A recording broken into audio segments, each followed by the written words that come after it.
Welcome back to the Move IQ podcast, where today we are talking all about home makeovers, but not home makeovers with a sledgehammer, home makeovers with AI. Yes. Yeah. So I'm Lexie. This is Nicola. Hi. Right, let's get stuck in straight away. I'm already using Chat GPT to design my home media wall. I'm going for it. So talk me through that process. Right. So I think I've said this on a previous podcast. I don't have a creative brain. I just don't. My brain doesn't work that way. I can't look at a room and go, I want to do this and do this. Wouldn't that look great? Wouldn't that look great? And my brain just doesn't work that way. My husband's does. So he was the one that went, oh, why don't we just put the telly above the fireplace? We'll get a nice long electric fire and then we'll just kind of figure out either side. And then it was one of those that we went, why don't we just ask ChatGPT? So we took a picture of the fireplace and the blank wall that we've got behind it. And we went, we want to add in a fireplace, 60-inch TV, room either side for shelves with underlighting, maybe a bit decorative. What can you do? And then it eventually turned that image into something that we really wanted. And we got the image through. We both went, Nick. I think you're like, this is perfect. So that's literally what we're going for, just from what AI gave to us. That's incredible. And I thought it's an app that everyone can access. Yes. So it's normally super easy to use. I struggle with it with prompting. So do you remember there was this trend on Instagram where you could basically put up a cartoon version of yourself and what you were interested in? Do you know how many goes it took me to get that right? And it was my own fault. It was because I didn't give the right prompts. But I probably took about 15 goes to get the right image. Okay. So you do have to feed it with a lot of detail. Yeah, you have to be specific with what you're after. Yeah. So if you want, so we were specific with we've bought this size fireplace, and that you mentioned, and we want a 60-inch TV, yep. And we want 3 shelves either side, blah blah blah blah blah, and maybe something decorative in the background. But with that, we wasn't specific with the decorative thing, but it kind of suggested nice little tiles in the back. Wood paneling, I think it's that's what we've done with our media use. Yeah, and what it did was it put 2 Buddhas either side, because I think my husband put in we want it to be a nice peaceful space either side, so it put 2 Buddhas either side, and we were like, I quite like that. It's nice. But that's so funny because it will suggest things that you don't necessarily think of, but you can give it the vibe that you're going for. Yeah. And then it will think of things that, you haven't maybe considered. Yeah. Just like the Buddhas. Yeah. Which is exactly what I would eventually want to do with my kitchen, because the kitchen is quite boring. It's cream, just cream everywhere and just a bit dull. I want to keep the space the same, but I would want to take a photo and then say to ChatGPT, I want to keep the kitchen the same, but please add a splash of colour to show a bit more personality. I enjoy this, I enjoy that kind of thing, and then just see what it comes up with, and hopefully it will come up with some funky designs. Oh, you'll have to keep us posted on that. I feel like we'll need to talk about this on another episode. Yes. Yes. Well, we use Chat GPT not to necessarily design a room, but to help us with colour choices. So, when you go to different homeware stores and you can pick up the colour charts. So we had maybe 3 different colour charts from 3 different brands, and we put in a picture of one of them. So you capture, 20 different colours in that shot and say which of these colours go together. Because that's the biggest thing that I struggle with. It's the tones of the colour. Yeah. How do you know which ones actually will look good unless you're painting it on a wall right next to each other? Yeah. Yeah. So it would pick out we said we want to go for a kind of neutral. We like some of the greens. We like that mocha mousse colour, which is the Pantone colour of the year. So all those different little natural kind of colours. Yes. And it picked a selection of, and we said we want 5. So again, you're feeding it with a lot of information of what you want to achieve.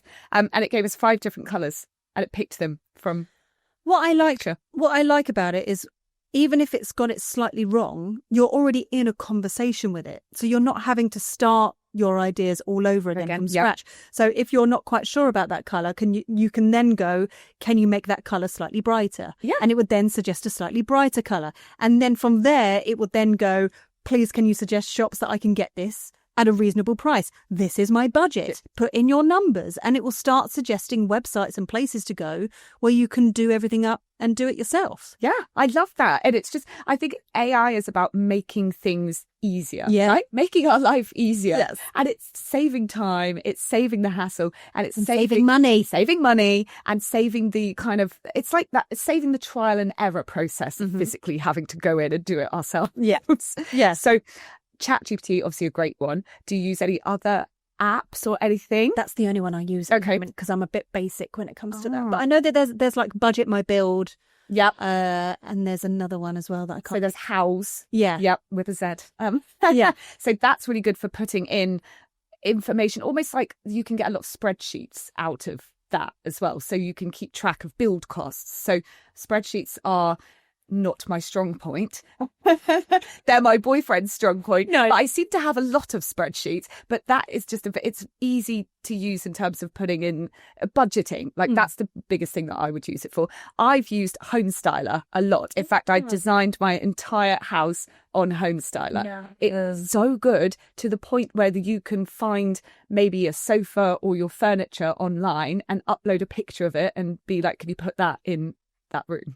Yeah. Oh, it's so good. And it works with a lot of different brands. So if you are using John Lewis, for example, let's say, you can go onto their website, select something, and it will already have the picture of that item on it. So good. So you could just put it straight in. Yeah. I mean, you'd think, even like 2 years ago, if you would be designing your new living room or your new kitchen or something, you would go on Pinterest and have a little look online and try and get inspiration from there. And then now you can go on Pinterest, use that image, put it into an AI app and go, this is what I want, but this is the measurement of my living room. This is what my living room looks like, but I want this kind of vibe, and it will put it together and create it for you. Absolutely. And there's a lot of kind of plugins and add-ons that you can use in conjunction with things like Pinterest. So the more, I guess, you use apps like that, the more it gets to know it's almost like an algorithm, right? So it will know what you like and what that look that you're going for and make other suggestions based on searches that you've put in. Yeah. So what we found really handy is, we've got our brother-in-law that's going to come in and sort of build the unit because he's got a building company. But it's been really handy to create the media wall that we wanted and go, this is what we want. We then sent him the images, and then we sent him the materials that we found that ChatGPT had suggested, saying this is the kind of tiles you might want. You might be able to find this on this website. And then we've sent it all to him. But then what we've found is there's certain little moments along the way where a human would then go, that's not quite possible because of this. Okay. That's not quite possible. So it's not perfect. Yeah. But then handing that over to a human gives them a better idea and a better sense of exactly what you're after. What you're after. That's so true. And we did exactly that, again, using ChatGPT with our barcode fencing. So barcode fencing is where you've got different thicknesses and different lengths of wood for a fence panel. It just creates that kind of like barcode effect. It's a bit mismatched. It's not necessarily very even, but I think it looks quite cool and it's quite a like trendy thing. Yeah. But I was sat there trying to make this order of different cuts of wood, and I was getting so confused and trying to, my maths and my spreadsheet game maybe not that strong.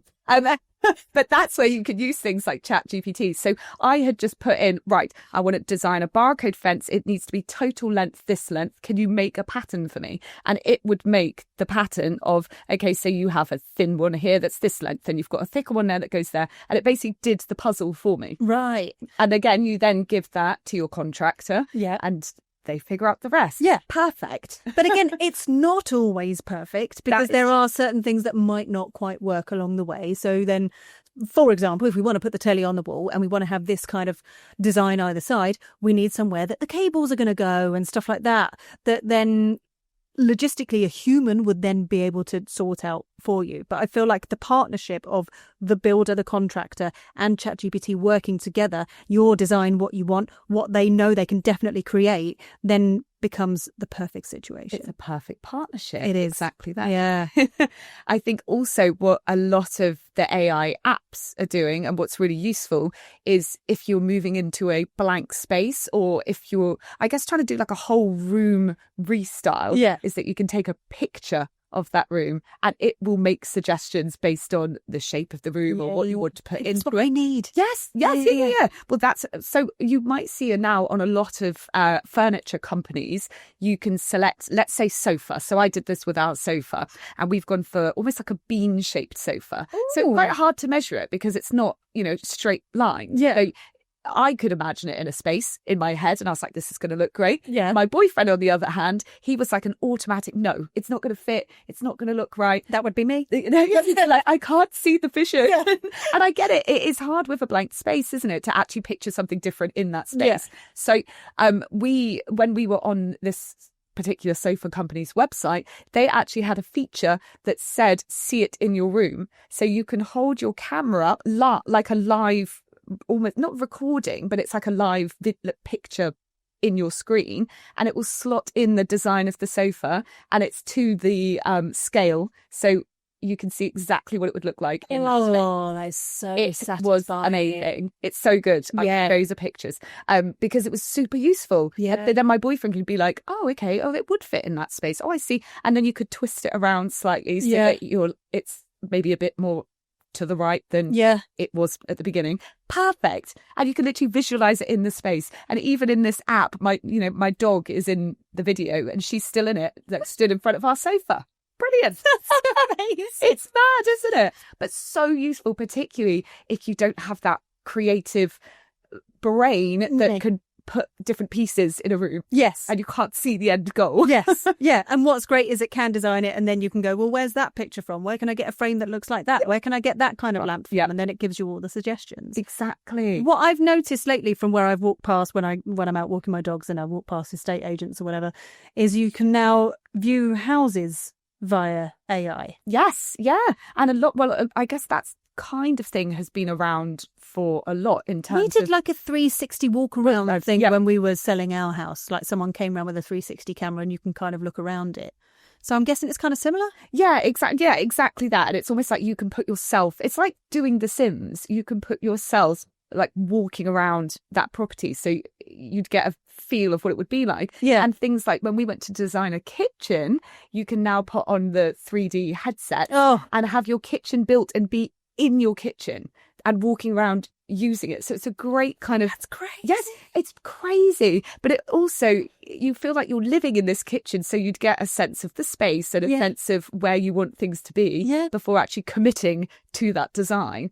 What was really funny when I went there was that it hadn't been set up quite right. So when I put the 3D AI headset on, I was actually stood on top of the counters. So I was, and the guy went to me because he could see what I could see on a screen, and he went, "Oh, just step off it, like you were stepping down off the counter." Mm-hmm. And my body would not let me do it. Yeah, I couldn't even take a step forward because in my head I was on this countertop.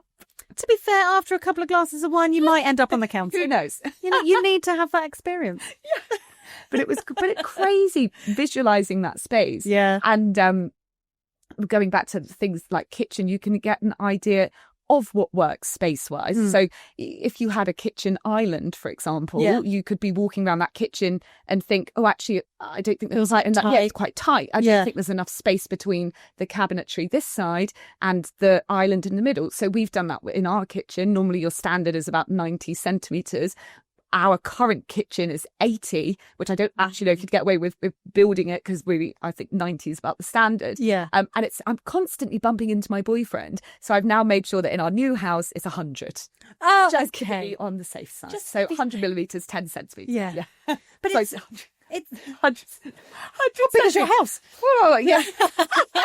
But it's so fascinating to see it on your phone, that you can just, for people with a non-visual creative brain like myself, to be able to just set a whole thing up by asking this app. But it's not just asking it once. Yeah, it is a conversation. It is actually add in an extra lamp, please. Yep. Add in a little bit of that, please. Can you put a plant in that corner? Yeah. And then it will just keep adding to it. It's all just one long conversation. Yeah. And it's like having an interior designer in your pocket, right? Oh, is that going to put interior designers out of work? Oh, well, that's AI's putting everyone out of work. Yeah, that's the thing. Yeah. Yeah. It's going to help with everything. In 10 years' time, there's going to be a whole Move IQ podcast, and we're not going to be in it. We will be AI'd Yeah. in. Yeah. They're just recording our voices, so we're going to be AI. Yeah. Yes. Well, that's another thing, isn't it? We could have a whole conversation on non-property AI. Is there any other sort of bits of advice when it comes to AI that you got? I think my biggest thing with AI is those prompts, to be clear and specific with the prompts that you're feeding into it, so it really gets an understanding of what you want. And exactly like you say, it's a conversation. Yeah. So the more you feed it information, the more it will actually get to know you and your style and what you're looking for. Yeah. And then be able to make suggestions based on that. It's incredibly clever. It's stupidly clever, and I can't get my head around it whatsoever. But it is genuinely like having a conversation. It's like, I want to pick out my outfit, but oh no, I don't like that color. Can you change that? Can you find me a different t-shirt? And it will just you're sitting with your mate having a chat and discussing something. Yeah, and I think it is naturally just going to be one of those things that is going to evolve over time, and we'll find ourselves in 5 years. It will be what we use in an everyday environment. Yeah, it will be, here's a picture of my living room. Yeah. I have £5,000. Do something with it. Yeah. And it would just come up with creative ideas, and it would say, that's going to cost you that much. That's going to cost you that much. Yeah. Then obviously, I guess it's not going to include like the prices when it comes to builders coming in and putting it together, I guess. Unless it might then suggest people, suggest contractors. Yeah, or you could ask it, what's the average of if I wanted to create this, what's it going to cost me? And remember that a lot of the time when you're asking Chat GPT, is getting information that is already online. Yeah. So as long as that information is somewhere out there, it will find it. What a time to be alive. It's just amazing. That has been your saying of the day. So honestly, AI blows my mind. We spoke in another episode all about home tech, didn't we? Yeah. And that just blows my mind with the home tech that's out there. So you can catch that as well and listen to that on another Move IQ podcast. Yes, you can. That was a nice plug. Like that very much. Thank you. But don't go anywhere, because we'll have loads more when it comes to property, good advice, all that kind of thing. Anything else you want to add before we wrap up? One final thing, I think, is just that not losing a personal touch, because you know everyone's got their own unique style, and don't be so told by a robot basically what you like. Don't keep in mind your style and your uniqueness. I love that. See you next time.